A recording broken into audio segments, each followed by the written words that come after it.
Hello friend, welcome back to e learning with ma'am channel. आज का जो session है काफ़ी इंपॉर्टेंट है क्योंकि आज हम बात करेंगे प्रैक्टिस 4 की, जो काफ़ी इंपॉर्टेंट हो जाता है परीक्षा की दृष्टि से। देखिए, अगर आप यूपी टीजीटी पीजीटी के स्टूडेंट हैं तो आपके लिए सबसे इम्पोर्टेंट है कि यहाँ पे एक सीट पक्का करना, और एक एक सीट के लिए आपको जी जान से मेहनत करनी होगी। तो यहाँ पे आपको केवल जॉब चाहिए तो आप क्या कर सकते हैं इसमें। अगर यानी मतलब बिहार का फेज़ 2 होता है तो आप उसको ज्वाइन करेंगे, यानी आपको जिस सब्जेक्ट से देना हो आप उससे एस्टेट देंगे बिहार का।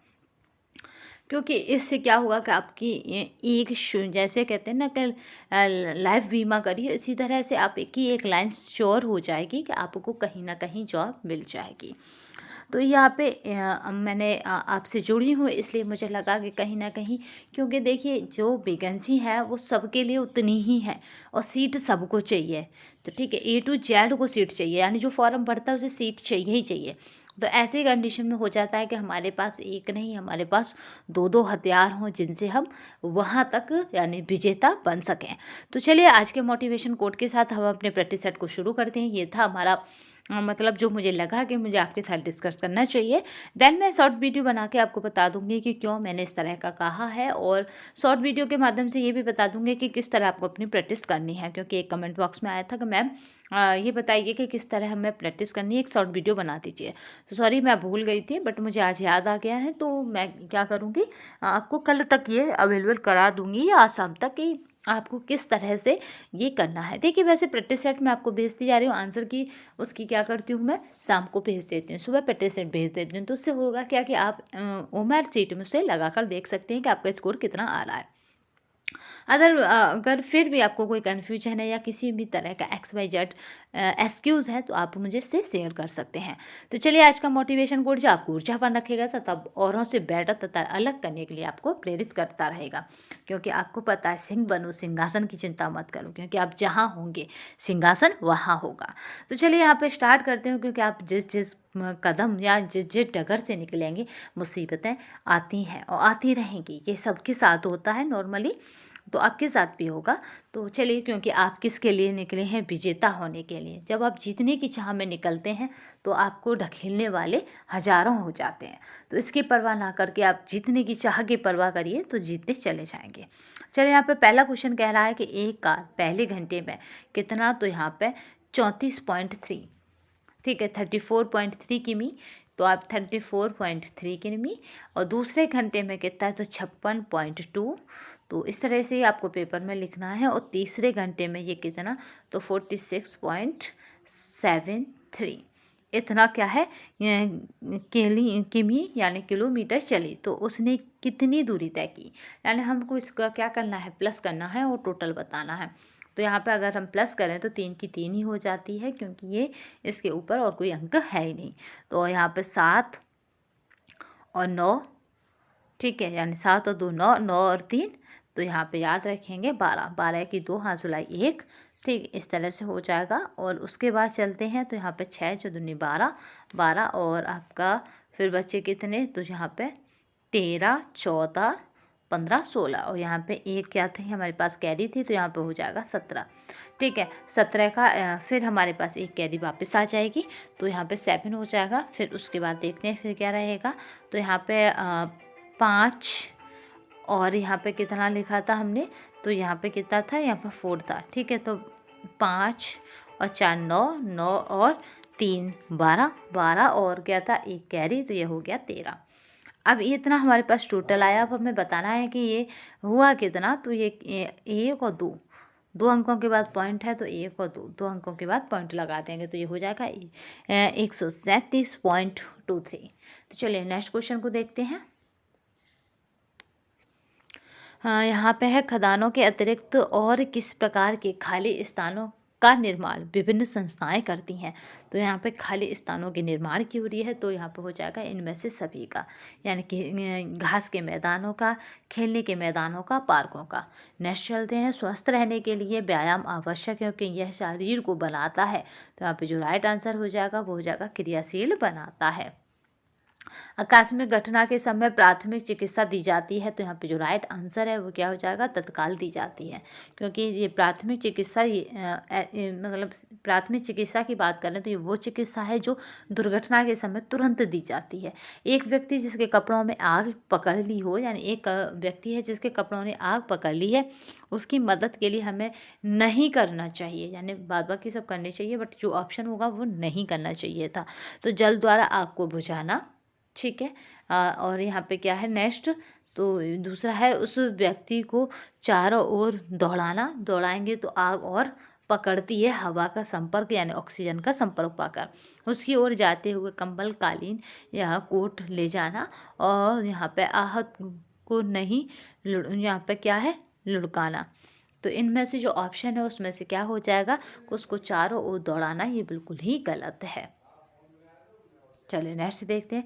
सांख्यिकी आंकड़ों का करती है, तो ये सांख्यिकी क्या करती है, तो सांख्यिकी की बात करें, स्टैटिक्स की बात करें तो ये वर्गीकरण भी करती है, संकलन भी करती है और सारणीकरण भी करती है, यानी टेबल भी बनाती है। कितने के हमारे पास 500 के इतने नोट हैं, 6 के इतने नोट हैं, इस तरह की टेबल भी बनाती है। प्रायोगिक परियोजना में किस शोध अविकल्प यानी रिसर्च डिजाइन का प्रयोग किया गया था, तो यहाँ पे जो राइट आंसर हो जाएगा वो हो जाएगा यहाँ पे प्रायोगिक का। क्योंकि प्रायोगिक परिकल्पना पूछा जा रहा है तो यहाँ पे याद रखेंगे एक्सपेरिमेंटल की बात हो रही है। डॉट डॉट पंचवर्षीय योजना के उपरांत महिलाओं की समस्या के प्रति कल्याण से विकास की ओर एक उल्लेखनीय दृष्टिकोण शिफ्ट हुआ है, तो यहाँ पे जो राइट आंसर है वो क्या हो जाएगा, 5वीं। कौन सी योजना है, 5वीं। TRYSEM का उद्देश्य है कि स्थिति में सुधार लाना, तो यहाँ पे जो राइट आंसर है वो हो जाएगा ग्रामीण युवकों के लिए। क्या हो जाएगा यहाँ पे, ग्रामीण युवकों के लिए। यहाँ पे TRYSEM की बात करें तो training rural youth for self employment programme कहते हैं। इसको क्या कहते हैं, T से हो जाता है ट्रेनिंग, याद रखेंगे, और यहाँ पे R से हो जाता है रूरल यानी ग्रामीण, ठीक है। और ग्रामीण के बाद फिर हो जाता है वाई से यूथ, और यूथ के बाद फिर फॉर सेल्फ, ठीक है, ऐसी हेल्प सेल्फ, और सेल्फ के बाद हो जाता है यहाँ पे सेल्फ के बाद हो जाता है एम्प्लॉयमेंट प्रोग्राम, तो यहाँ पे क्या हो जाएगा, एम्प्लॉयमेंट, ठीक है, एम्प्लॉयमेंट प्रोग्राम। चलिए नेक्स्ट देखते हैं। यहाँ पे स्मॉग अर्थात वायु प्रदूषण से उत्पन्न धूम कोहरा के लिए अत्यंत महत्वपूर्ण है, तो यहाँ पे क्या महत्वपूर्ण है, तो वो है यहाँ पे नाइट्रोजन ऑक्साइड।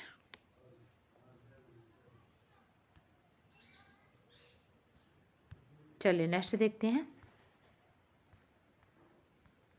सल्फर डाइऑक्साइड और कार्बन डाइऑक्साइड कारक हैं, तो यहाँ पे जो राइट आंसर है वो है वायु प्रदूषण के। अंधेपन की विधिवत परिभाषा के अनुसार दृष्टि न्यूनता किसके बराबर या कम होनी चाहिए, तो यहाँ पे जो राइट आंसर हो जाएगा वो हो जाएगा 20/20। श्वेत रक्त कोशिकाओं का मुख्य कार्य है, तो यहाँ पे जो राइट आंसर है यानी श्वेत रक्त कोशिकाओं का मुख्य कार्य है, तो यहाँ पे राइट आंसर क्या हो जाएगा, तो यहाँ पे हो जाएगा शरीर को सूक्ष्म जीवों से बचाना, शरीर को सूक्ष्म जीवों से बचाना।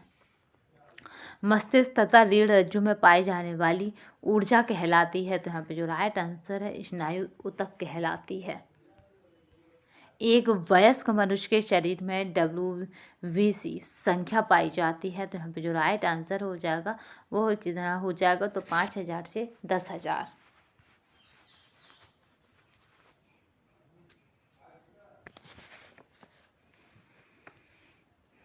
किस हार्मोन की कमी के कारण शरीर की वृद्धि रुक जाती है, वह व्यक्ति नाटा रह जाता है, तो वो हार्मोन्स कौन सा है, तो वो है यहाँ पे सोमेटोट्रॉफिक हार्मोन्स।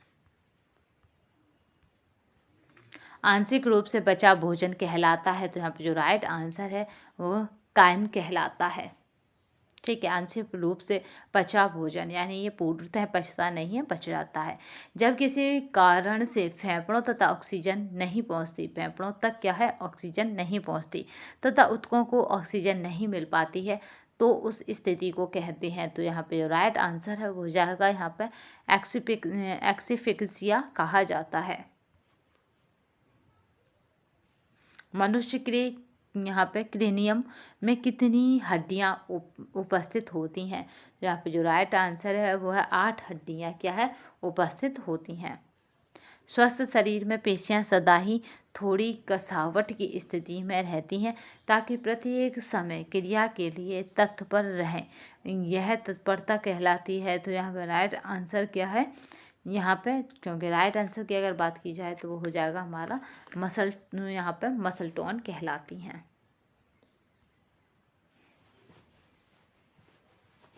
निम्नलिखित में से किसे कोशिका का सुसाइड बैग के नाम से जाना जाता है? तो यहाँ पे जो राइट आंसर है उसकी बात करते हैं तो वो हो जाता है लाइसोसोम। ठीक है, सुसाइड और सोम इस तरह से हम इसे याद रख सकते हैं कि लाइक करा किसको, सुसाइड को, लाइसोसोम।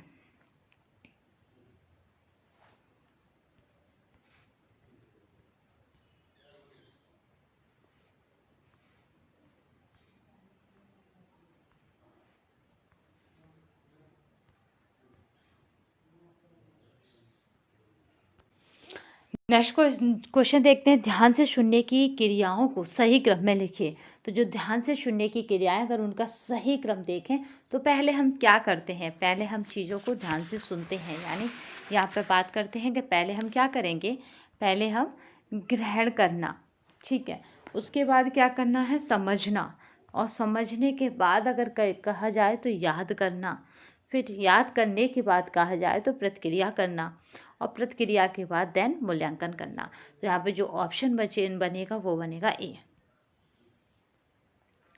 यहाँ पे कोइंग और वल्वलाना बाणी विकास की अवस्था है। तो यहाँ पे जो राइट आंसर है वो है मध्यम अवस्था है। असंयत मूत्रता असमस्याजनक होती है यह, तो ये कब होती है? तो यहाँ पे जो राइट आंसर हो जाएगा पूर्व विद्यालय बच्चों में रात के समय देखी जाती है।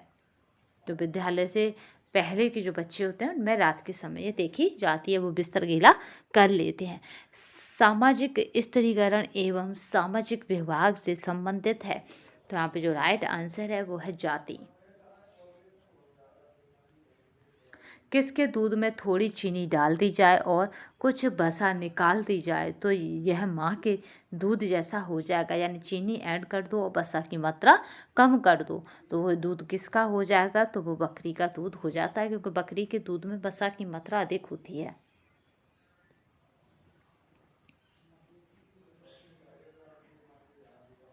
डॉट डॉट रोग प्रतिरोधक जिसमें एक टीका दिए जाने के कारण या संक्रमण के परिणाम के रूप में अधिग्रहित किया जाता है। तो यहाँ पे जो राइट आंसर है वो हो जाएगा अधिग्रहित।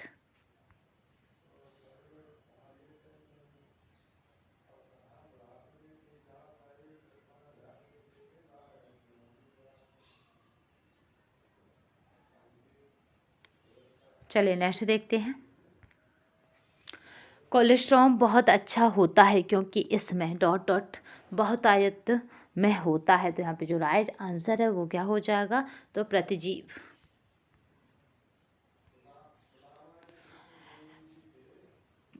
पायका खाने की इच्छा करने वाली गर्भवती महिला में किसकी कमी होती है? तो यहाँ पे जो राइट आंसर है वो हो जाएगा आयरन की कमी होती है। शिशु या बालक की सही जांच के लिए शहर में सरकार की ओर से जनता के लिए क्या प्रयास करने चाहिए? तो यहाँ पे जो राइट आंसर हो जाएगा उसका क्या है यहाँ पर? तो जिला चिकित्सालय में शिशु विभाग की स्थापना करनी चाहिए, जो हमारे भारत में देखने को हमें मिलती है। कि कितने माह तक कोशिका विकास को भ्रूण कहा जाता है? यानी कितने माह का जब हो जाता है भ्रूण तो उसको कोशिका विकास तो उसको भ्रूण कहा जाता है। तो 2 माह, ठीक है, 2 माह का क्या हो जाता है? कोशिका विकास को भ्रूण कहा जाता है।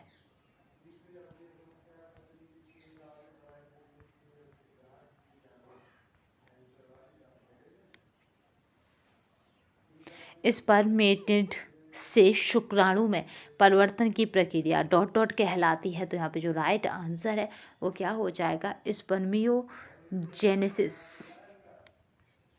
कहलाती है। देखिए ये किसके क्वेश्चन है, तो ये आपके पीजीटी के लिए मोस्ट इम्पोर्टेंट है। सेंसरी मोटर अवस्था है, तो यहाँ पे जो राइट आंसर है ये भी हमारा साइकोलॉजी से है। तो 0 से 2 साल क्या है, सेंसरी मोटर अवस्था कही जाती है।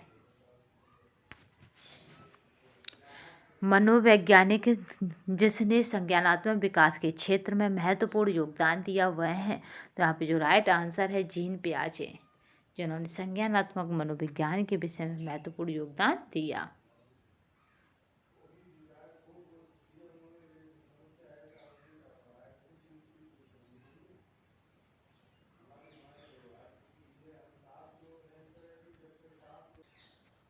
यहाँ पे अगर इन एजों को देखें तो हमारा जो सेंसरी मोटर होती है वो संवेदनीय पेशियाँ होती है 2 वर्ष तक, जन्म से 2 वर्ष तक। तो यहाँ पे सेंसरी मोटर ही पूछा गया था, तो ये कितना था, जन्म से 2 साल तक।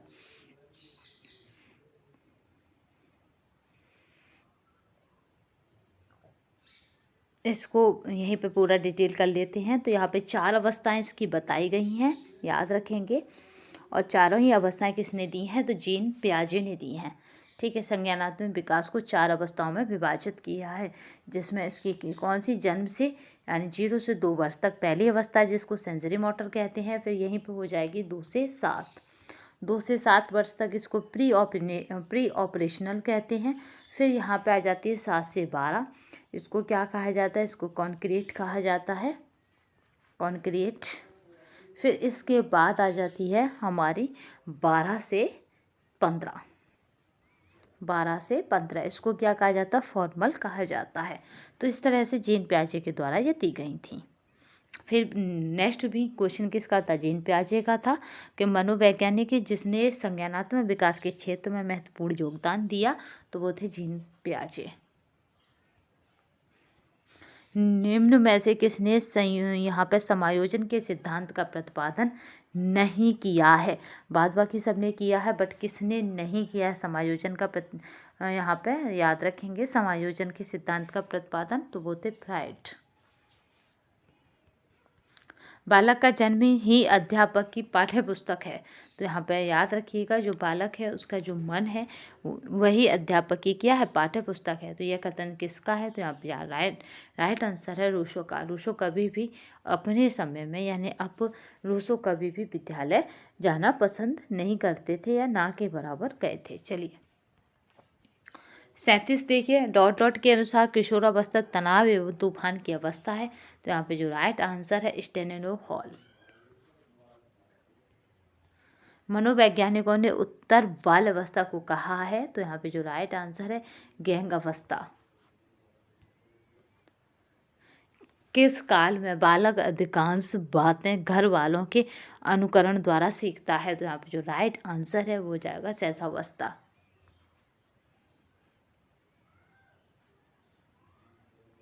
4 माह की अवस्था में आमतौर पर बालक का वजन होता है। तो यहाँ पे जो राइट आंसर है वो हो जाता है दुगना। शिक्षण के ज्ञानात्मक पक्ष का सर्वोच्चम स्तर है। तो यहाँ पे जो राइट आंसर है वो है मूल्यांकन।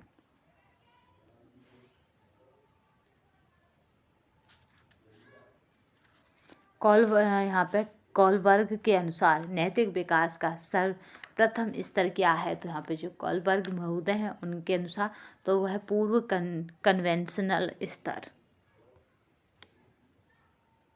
देखिए साइकोलॉजी को बहुत टच करता है होम साइंस, और क्वेश्चन वहाँ से बनते भी हैं। चलिए नेक्स्ट देखते हैं। नवीन ज्ञान की प्राप्ति होती है। तो यहाँ पे जो राइट आंसर है कि कब होती है, तो आप बताएंगे कि नवीन ज्ञान की प्राप्ति अनुभव व नवीन अर्थ खोजने से होती है। ठीक है, अनुभव से होती है और नवीन अर्थ खोजने से होती है। नेक्स्ट क्वेश्चन, बाल अध्ययन में अनुसंधान में सूचना एकत्रित करने के लिए प्रश्नावली पड़ताल प्रपत्रों में से एक है। तो यहाँ पे जो राइट आंसर हो जाएगा वो हो जाएगा सत्य है, क्योंकि प्रश्नावली क्या है, आपका प्रपत्र कहा जा रहा है कि यहाँ पे आप किसी वर्क पे या रिसर्च करना चाहते हैं तो वो आपका टूल्स हो जाएगा, क्वेश्चनेयर हो जाएगा। चलिए, निम्न में से कौन सा उदाहरण बच्चों में होने वाले सार्वभौम परिवर्तन का उदाहरण नहीं है? तो यहाँ पे जो राइट आंसर है वो हो जाएगा पठन। नेक्स्ट यहाँ पे वे समूह जिनमें सदस्यता रोल करता है या कार्यालय वाहक जो चुनने के लिए कुछ प्रतिक्रियाएं होती हैं डॉट डॉट समूह के नाम से जाना जाता है। तो यहाँ पे जो राइट आंसर है वो हो जाएगा औपचारिक। क्या हो जाएगा? औपचारिक हो जाएगा। चलिए नेक्स्ट देखते हैं। डॉट डॉट कार्य संरक्षण का एक महत्वपूर्ण पहलू है जिसे औपचारिक और अनौपचारिक दोनों संगठनों में उपयोग किया जाता है। तो यहाँ पे जो राइट आंसर है वो हो जाएगा शिक्षाप्रद। यूनिसेफ संस्था कल्याण के लिए कार्य करती है। तो यहाँ पे जो राइट आंसर है वो हो जाएगा बच्चों के कल्याण के लिए यूनिसेफ संस्था कार्य करती है। प्राकृतिक आपदा में से कौन सी संस्था तुरंत राहत का काम करती है? तो यहाँ पे जो राइट आंसर है वो हो जाएगा भारतीय रेड क्रॉस सोसाइटी। 59 का क्या है? सी।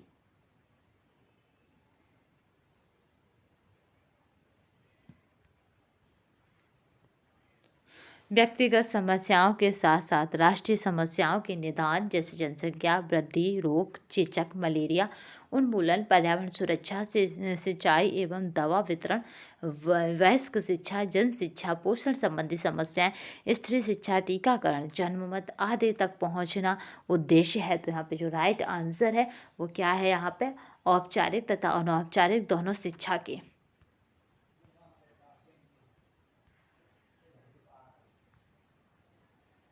विश्व स्वास्थ्य संगठन यानी WHO ने अधिक से एक विश्वव्यापी विसंक्रमणीकरण कार्यक्रम लागू किया था। तो यहाँ पे जो राइट आंसर है उसकी बात करते हैं तो मई 1974 से। कठपुतली है तो आप कठपुतली को किस में रखेंगे? तो ये दृश्य श्रव्य दोनों ही सामग्री के अंतर्गत आती है। देख भी सकते हैं, सुन भी सकते हैं। मैरियोनेट्स को और क्या कहा जाता है? तो यहाँ पे जो राइट आंसर है उसको कहा जाता है स्ट्रिंग कठपुतली। स्ट्रिंग कठपुतली बहुत फेमस है, पूछी भी जाती है। चलिए नेक्स्ट देखते हैं।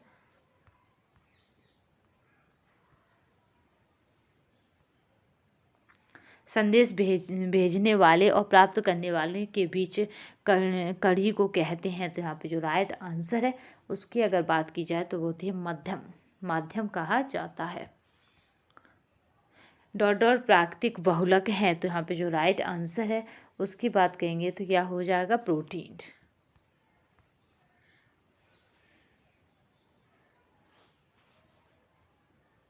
पॉलीमर्स होते हैं। प्राकृतिक बहुमर्स को कहा जाता है, बहुलक को पॉलीमर्स कहा जाता है।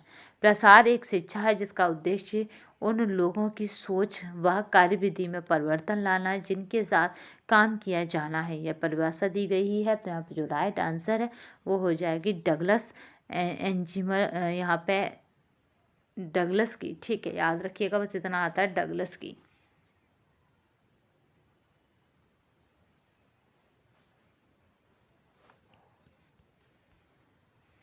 निम्नलिखित सिद्धांतों में से कौन सा गृह विज्ञान प्रसार के लिए मुख्य बिंदु को इंगित करता है? तो यहाँ पे जो राइट आंसर है उसकी अगर बात करते हैं तो करके सीखना।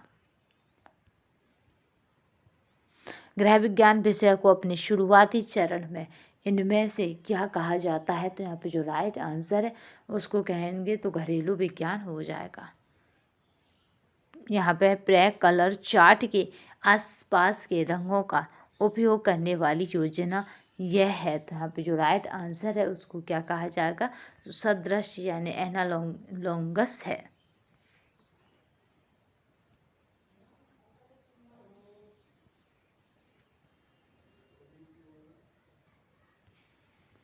फर्नीचर की दरारों को भरने के लिए प्रयोग किया जाता है। तो यहाँ पे जो राइट आंसर है उसकी बात करते हैं तो वो हो जाएगा पुटीन व मोम का। नेक्स्ट देखते हैं। मोरियावाना एक तरीका है तो ये किसका है? इसको बताएंगे तो वह है पुष्प सज्जा का। ये जापानी पुष्प सज्जा है जिसमें एक टहनी इतनी होती है, एक ऐसी होती है, एक ऐसी होती है। तीनों टहनियों के अलग अलग नाम होते हैं। नमूने यानी पैटर्न में डार्ट को निम्नलिखित के द्वारा बदला जा सकता है। तो यहाँ पे जो 62 का राइट आंसर हो जाएगा वो क्या हो जाएगा यहाँ पे, तो चलिए देख लेते हैं।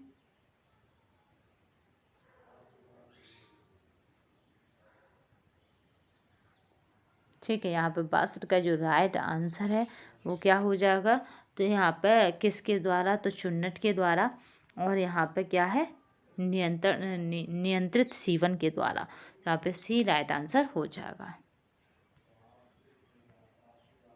अनुपात से तात्पर्य है मापों एवं सूत्रों का एक दूसरे से संपूर्ण रूप से संबंध। यह कथन किसका है, तो यहाँ पे राइट आंसर हो जाएगा स्टेला सुंदर राज का। वैक्यूम क्लीनर डॉट डॉट के सिद्धांत पर कार्य करता है। तो यहाँ पे जो राइट आंसर है वह चूषण के सिद्धांत पर यह कार्य करता है। किसी भवन में स्टील बीम अथवा गार्डनर डालकर भूकंप रोधी ढांचा बनाने की प्रक्रिया कहलाती है। तो यहाँ पे जो राइट आंसर है इसको क्या कहते हैं, तो यहाँ पे रेट्रो फिटिंग कहा जाता है।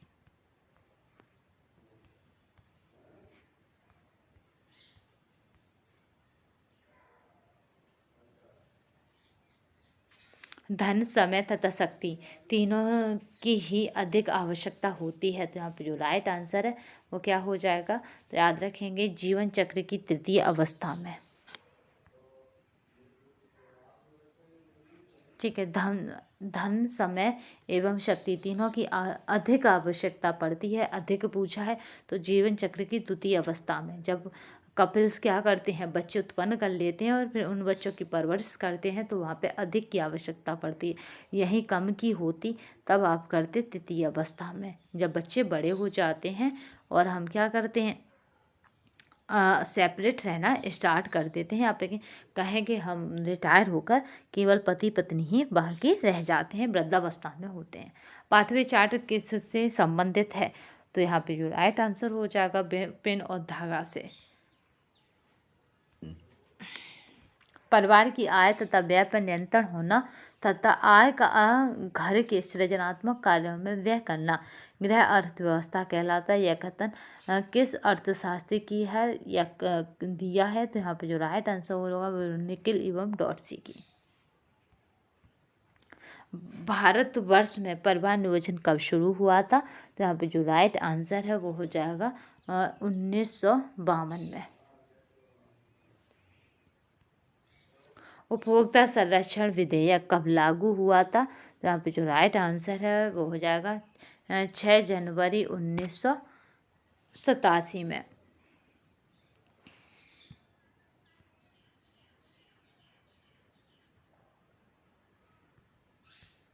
निम्नलिखित में से किस प्रकार का लेखा भविष्य के लिए योजना बनाने में सहायक होता है, तो यहाँ पे जो राइट आंसर है वो है यहाँ पे मासिक लेखा। डॉट डॉट आय संतोष का वह प्रवाह है जो प्रतिदिन के अनुभवों से उत्पन्न होता है। तो यहाँ पे जो राइट आंसर है वो है वास्तविक। प्रबंध प्रक्रिया का प्रथम चरण है, तो यहाँ पे जो राइट आंसर है वो है इसमें से कोई नहीं, क्योंकि प्रबंध प्रक्रिया का प्रथम चरण क्या हो जाता है, प्लानिंग।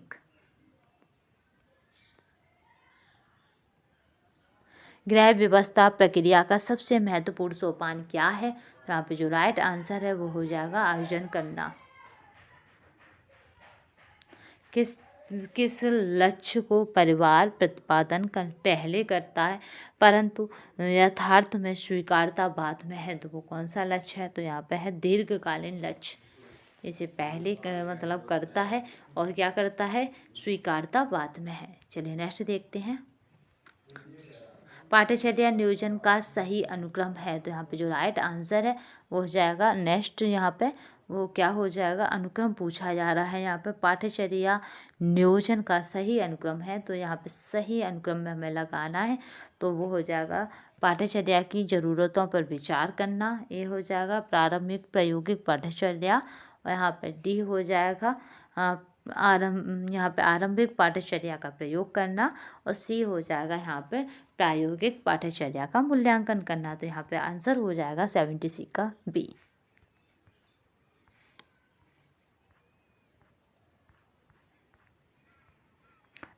नेक्स्ट देखते हैं, पेंट आदि के दाग छुड़ाने के लिए प्रयोग किया जाता है। तो यहाँ पर जो राइट आंसर है वो है तारपीन अथवा मिट्टी का तेल। सजावटी कार्य को कई पंक्तियों में चुन्नटें बनाकर प्रधान या वस्त्र में किया जाता है, उसको कहा जाता है। तो यहाँ पे जो राइट आंसर हो जाएगा, क्योंकि क्या है सजावटी कार्य, तो इसे हमें किस तरह से कर सकते हैं, तो उसको कहा जाता है। तो यहाँ पे जो राइट आंसर जो हो जाएगा, यानी हम किस तरह करते हैं, प्लेटें डालकर करते हैं, या यहाँ पे जो रहेगा वो क्या रहेगा, प्लेट्स डालकर हम इसको करते हैं।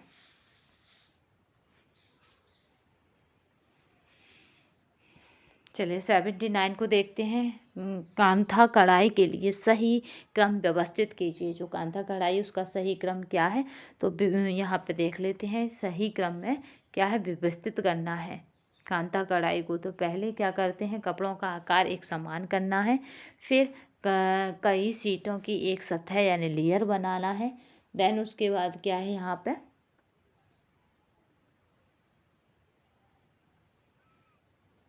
फिर यहाँ पे क्या है, विभिन्न भागों की एक साथ सिलाई करना है, फिर सतह का विभाजन करना है, एंड में जो बचा वो।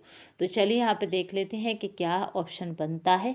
तो यहाँ पे फिर लास्ट में हो जाएगा, नमूने और बाहरी लाइनों को भरना है। तो यहाँ पे देखते हैं, यहाँ पे सबसे पहले क्या था, तो जो ऑप्शन बनेगा वो ए था, सी था, बी और डी था। तो इस तरह ऑप्शन बनेगा बी। चलिए नेक्स्ट देखते हैं। मदुराई यानी तमिलनाडु में विशेष प्रकार की बांधनी को कहते हैं। तो यहाँ पे मदुराई में एक बांधनी, यहाँ पे क्या है, कपड़ों पे की जाने वाली सज्जा है, तो उसको क्या कहते हैं, तो यहाँ पे पूछा जा रहा है।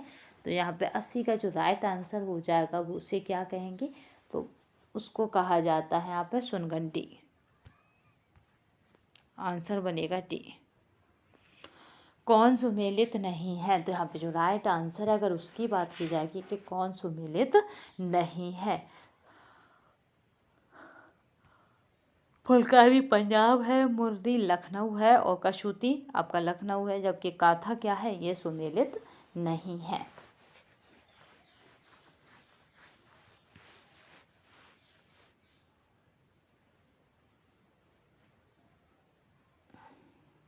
ये कहाँ की है, तो ये काथा जो है वो कहाँ की है, तो ये बंगाली है।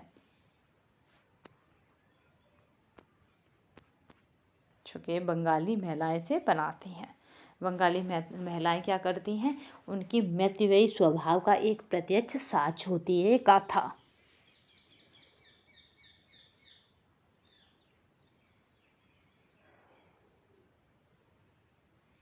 ठीक है, यानी ये क्या करती हैं, जो इनके कपड़े होते हैं, कैसे जो पुराने कपड़े होते हैं उनका क्या करती हैं, व्यवस्थित तरीके से विशेष प्रकार के टाँकों की सिलाई की जाती है, और ये मोटी गद्दी की तरह बनाया जाता है काथा, याद रखिएगा। छपाई का सही अनुक्रम दीजिए। तो यहाँ पे जो राइट आंसर हो जाएगा वो क्या हो जाएगा, छपाई, वो छपाई है उसका सही अनुक्रम, कपड़े की तैयारी करना, फिर प्रिंटिंग पेस्ट की तैयारी करना, देन उसके बाद कपड़े की छपाई करना, फिर छपाई होगी सुखाना, क्योंकि जो कलर है उसे सुखाते हैं, फिर रंगाई पदार्थों को जड़ना, फिर उसके बाद जो करते हैं वो क्या करेंगे, यहाँ पे फिर धोना एंड में। तो यहाँ पे ऑप्शन बनता है ए। धागे जो यहाँ पे सेलवेज के समकक्ष रखे जाते हैं उन्हें डॉट डॉट कहते हैं। तो यहाँ पे जो राइट आंसर है वो क्या हो जाएगा, तो उन्हें ताना कहा जाता है। खिलाड़ियों द्वारा पहने जाने वाले वस्त्रों के लिए काम में लाने वाला तंतु है। तो यहाँ पे जो राइट आंसर है वो हो जाएगा स्पेंडेक्स। क्या है, काम में लाने वाला तंतु है। निम्नलिखित में से कौन सा कपड़ा तौलिया के लिए उपयुक्त होता है, तो यहाँ पे जो राइट आंसर है वो है सूती कपड़ा क्या है, तौलिया के लिए उपयुक्त होता है।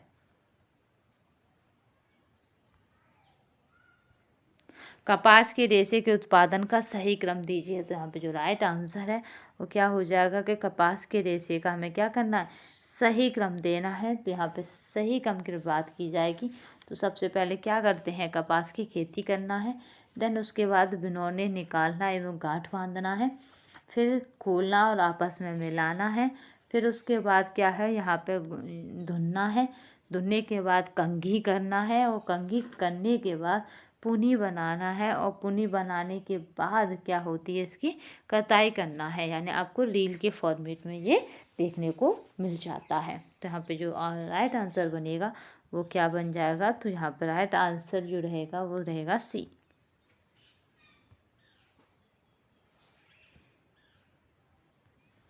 घी, मक्खन, खाद्य तेल, शहद, दालें, मसाले, आटा तथा बेसन उत्पाद पर प्रमाण चिन्ह होते हैं। तो यहाँ पे जो राइट आंसर है वो क्या हो जाएगा, एग मार्क के होते हैं।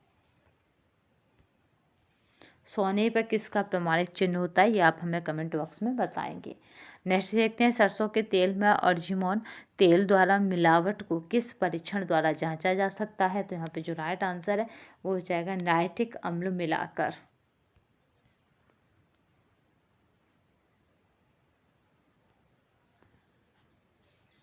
चलिए नेक्स्ट देखते हैं, ये 88 का हमने देख ही चुका थे। यहाँ पे नाइट्रिक अम्ल मिलाकर।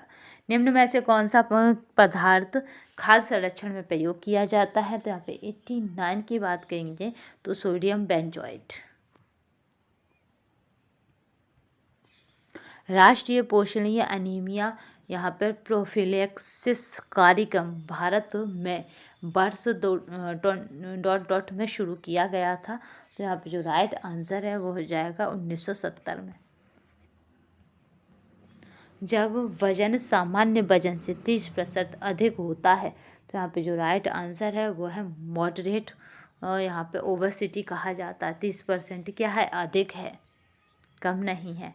5 वर्ष के बच्चे को तेज बुखार है और उसे निगलने में तकलीफ हो रही है। टॉर्च से देखने पर उसका यहाँ पे हलक सफ़ेद नज़र आता है। यह लक्षण किसका संकेत है। तो यहाँ पे 92 की बात की जाएगी तो ये यहाँ पे डिप्थीरिया का संकेत है। सामान्यतः शरीर का तापक्रम होता है। तो यहाँ पे जो राइट आंसर है वो है यहाँ पे इनमें से कोई नहीं, क्योंकि 98.6 यहाँ होता है, यहाँ पे फ़ारेनहाइट होता है, यहाँ के सेंटीग्रेड नहीं होता। अगर 4 भी कहीं कहीं सही माना जाता है तो वहाँ फ़ारेनहाइट होता। 4 कितना होता है सेंटीग्रेड, तो 37 फ़ारेनहाइट होता हमारे शरीर का मतलब जो तापमान है, टेम्परेचर है। चलिए नेक्स्ट देखते हैं,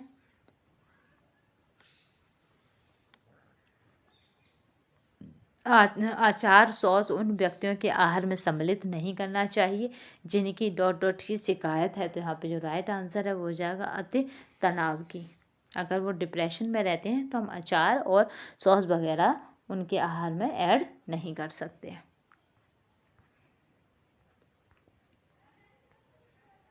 RDI यानी यहाँ पे संतुलित आहारीय अंतर्ग्रहण के इससे प्रभावित होता है। तो यहाँ पे याद रखिएगा कि इससे प्रभावित होता है। तो यहाँ पे हो जाएगा पारिवारिक आकार से प्रभावित होता है हमारा RDEI चार्ट। चावल और दालों को अलग खाने की अपेक्षा खिलाड़ी जो दाल चावल से ही बनती है उसमें अधिक पौष्टिकता क्यों होती है। तो यहाँ पे जो राइट आंसर है वो हो जाएगा क्यों होती है। तो यहाँ पे जो राइट आंसर है वो हो जाएगा डी यानी ए यानी दाल लाइसिन प्रदान करता है जो चावल में कम है, और बी यानी चावल मिथ्योनिन प्रदान करता है जो दाल में कम है।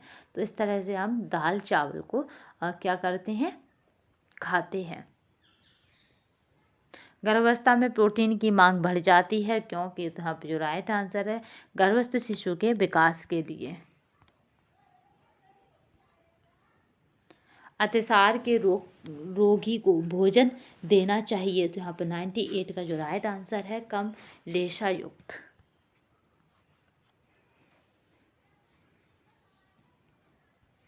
गर्भावस्था के दौरान कुल प्रोटीन बनती है। तो यहाँ पे जो राइट आंसर है वो है यहाँ पे 900, यहाँ पे याद रखिएगा 900 ग्राम। अंडे के छिलके की संरक्षण यहाँ पे संरक्षण आवरण निम्न है। तो यहाँ पे जो राइट आंसर हो जाएगा वो होगा क्यूटिकल। ठीक है, क्या हो जाएगा, क्यूटिकल हो जाएगा। पार्श्वीकृत दूध की क्षमता की जांच की जाती है, तो यहाँ पे जो राइट आंसर हो जाएगा वो हो जाएगा फास्फेटेज टेस्ट उपयुक्त करके। मानव शरीर में जल की मात्रा लगभग होती है, तो यहाँ पे जो राइट आंसर हो जाएगा 65%। घर पर जल शुद्ध करने की उपयुक्त विधि है, तो यहाँ पे जो राइट आंसर है उसकी बात करेंगे तो वो हो जाएगा उबाल कर। जल की कठोरता का कारण है, यहाँ पे जो राइट आंसर है जल में कैल्शियम तथा मैग्नीशियम के बाइकार्बोनेट्स तथा क्लोराइड तथा सल्फेट का पाया जाना, यही जल की कठोरता के कारण बनते हैं। नेक्स्ट देखते हैं, कौन सा पोषक तत्व शरीर में सबसे बड़े प्रतिशत में मौजूद होता है, तो यहाँ पे जो राइट आंसर है वो हमारा पानी क्या है, हमारे शरीर में सबसे अधिक प्रतिशत में मौजूद होता है, क्योंकि ये कितना हमारे शरीर भार का 70%।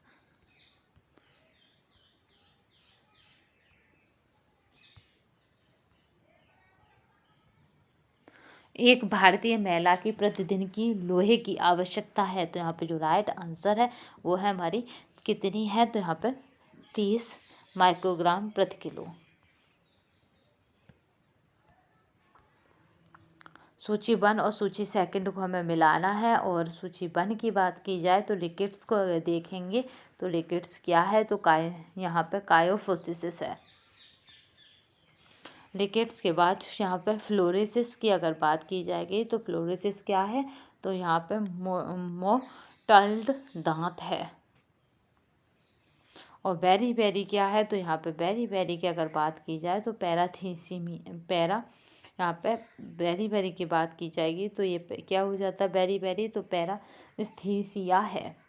और पेलेग्रा की बात की जाएगी तो पेलेग्रा क्या है, तो डेलिडियम है।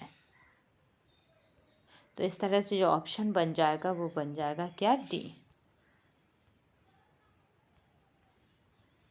वसा अघुलनशील है, तो यहाँ पे जो राइट आंसर है पानी में। शरीर को सबसे अधिक ऊर्जा प्राप्त होती है, तो यहाँ पे जो राइट आंसर है वसा से। प्रोटीन का पाचन होने के पश्चात वह परिवर्तित हो जाता है, तो यहाँ पे जो राइट आंसर है वो है अमीनो अम्ल में।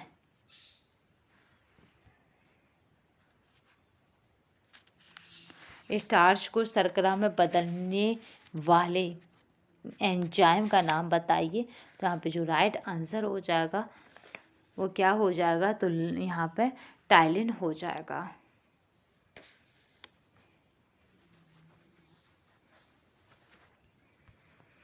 एक स्नैक जो देता है 12 ग्राम कार्बोहाइड्रेट, 3 ग्राम वसा, वह शरीर को कितनी किलो कैलोरी देगा, तो यहाँ पे जो राइट आंसर है वो क्या हो जाएगा, क्योंकि वो क्या दे रहा है, एक स्नैक जो देता है 12 ग्राम कार्बोहाइड्रेट और 3 ग्राम वसा, तो एक में कितना, तो किलो कैलोरी पूछी जा रही, जबकि 1 ग्राम में कितनी होती है, 4 होती है, और वसा में कितनी होती है, 9 होती है। तो 9 इंटू यहाँ पे करना है क्या, यहाँ पे करना है इसको 9 गुणा यानी 9 इंटू 3, और इसको करना है यहाँ पे 4 होती है तो 4 इंटू 12। तो इस तरह से क्या होगा, हमारा राइट आंसर आ जाएगा। 4 इंटू 12 करने पर क्या हो जाएगा 48, और यहाँ पे 3 9 9 2 18 9 3 27 यानी 27। तो जब हम इन दोनों को प्लस कर देंगे, 7 और 7 14 और 1 15 की 5 सुलाई 1 4 और 2 6 और 1 यहाँ पे 7, तो ये कितना हो जाएगा, तो ये हो जाएगा 75 किलो कैलोरीज। ठीक है, तो यहाँ पे कहीं 75 है, ये रहा 75, तो 75 किलो कैलोरीज। भोजन में ऊर्जा का सबसे केंद्रित रूप निम्न में से कौन सा है, तो यहाँ पे जो राइट आंसर है वो हो जाएगा कार्बोहाइड्रेट्स है।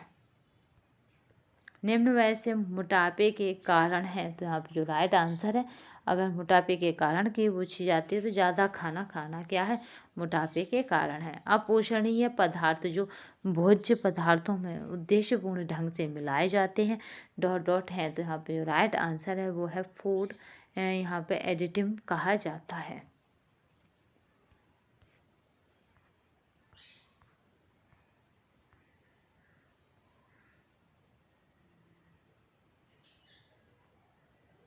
वह तरल जिसके घोल में पदार्थ होता है किस रूप में जाना जाता है। तो यहाँ पे जो राइट आंसर है उसकी बात की जाएंगे तो इसको विलय कहते हैं, क्योंकि वो उसमें समा गया। चलिए नेक्स्ट देखते हैं, खाद्य पदार्थों को सुरक्षित रखने के लिए कितनी मात्रा में चीनी होनी चाहिए ताकि अन्य किसी परिरक्षक की आवश्यकता ना पड़े। तो यहाँ पे जो राइट आंसर हो जाएगा वो हो जाएगा 40 से 50%। नेक्स्ट देखते हैं, हीमोग्लोबिन के निर्माण हेतु दोनों की आवश्यकता होती है। तो यहाँ पे राइट आंसर जो हो जाएगा वो है लोहा तत्व फॉलिक अम्ल की आवश्यकता होती है।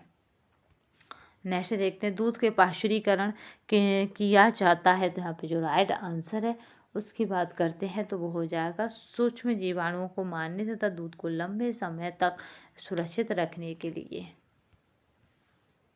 निम्नलिखित में से कौन सा आहारीय चिकित्सा का उद्देश्य है। तो यहाँ पे जो राइट आंसर है उसकी बात करते हैं तो वो हो जाएगा यहाँ पे इनमें से सभी। पाचन तंत्र के कष्टों को देखते हुए सरल सौम्य तथा सुपाच्य आहार प्रदान करना। यहाँ पे रुग्ण अवस्था में भी उच्च पोषण स्तर की निरंतर आपूर्ति है। और फिर हो जाएगा शरीर के प्रभावित अंगों को पर्याप्त विश्राम प्रदान करना। तो यहाँ पे डी आंसर इसमें हो जाएगा। चलिए नेक्स्ट देखते हैं, डॉट डॉट धागे को साफ करने के लिए मार्जन का इस्तेमाल किया जाता है। तो यह क्या हो जाता है। तो यहाँ पे जो राइट आंसर है वो हो जाता है ऊन। नेक्स्ट, चिकनकारी कला का उद्भव केंद्र है डॉट डॉट। तो यहाँ पे राइट आंसर जो हो जाएगा वो है लखनऊ।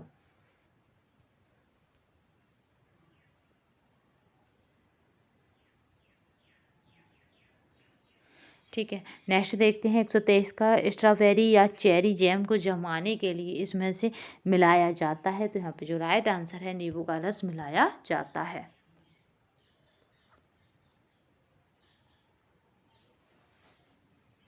भूनने तथा यहाँ पे सेकने का प्रयोग किस विधि में किया जाता है। तो यहाँ पे जो राइट आंसर है उसको देखते हैं तो वायु द्वारा पकाने की विधि में।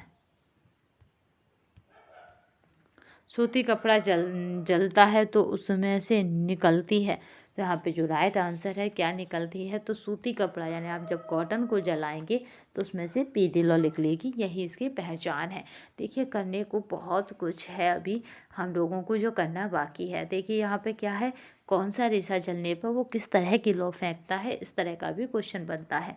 ठीक है, तो यहाँ पे जल्दी कराने की कोशिश की जाएगी, क्योंकि हमारा भी क्या फरवरी बचा है, फिर बचा है, और उसके बाद फरवरी के बाद मार्च और अप्रैल, मई में एग्ज़ाम है। तो जो 15 या 16 मई जो भी है, मई से हमारा 15 दिन पहले धुआंधार प्रैक्टिस ही प्रैक्टिस रहेगी, जिससे कि हमारा कोई वो ना रहे, कोई वीक पॉइंट ना बचे। उससे पहले हमें करना क्या है कि सिलेबस के अकॉर्डिंग हम अब कंटेंट को भी कवर करेंगे, पर करेंगे कैसे, एमसीक्यू टाइप फॉर्मेट में। ठीक है, एमसीक्यू टाइप फॉर्मेट में, क्योंकि टाइम किसी के पास इतना है नहीं। तो एमसीक्यू टाइप फॉर्मेट में ही हमें एनसीईआरटी कवर करनी है, एससीईआरटी कवर करनी है आपकी, और एससीईआरटी कवर करने के बाद ही उसमें प्रीवियस ईयर के पीवाईक्यू भी कवर करने हैं, और उसी में हमारा सिलेबस के अकॉर्डिंग जो टॉपिक रहता है उसके भी रहेंगे। तो इस तरह से हमारा क्या होगा, हमें टाइम कम लगेगा और औरों से हम कई गुना आगे या बेटर होंगे, या औरों से कई अधिक हम अच्छी पोजीशन पे हो जाएंगे एग्ज़ाम आएगा तब तक। तो जब हम अच्छी पोजीशन पे हो जाएंगे तो हमारा कॉन्फिडेंस लेवल भी अच्छा हो जाएगा। तो आज की सेशन में बस इतना ही, नए सेशन में फिर मिलेंगे, तब तक के लिए धन्यवाद। वंदे मातरम, जय हिंद।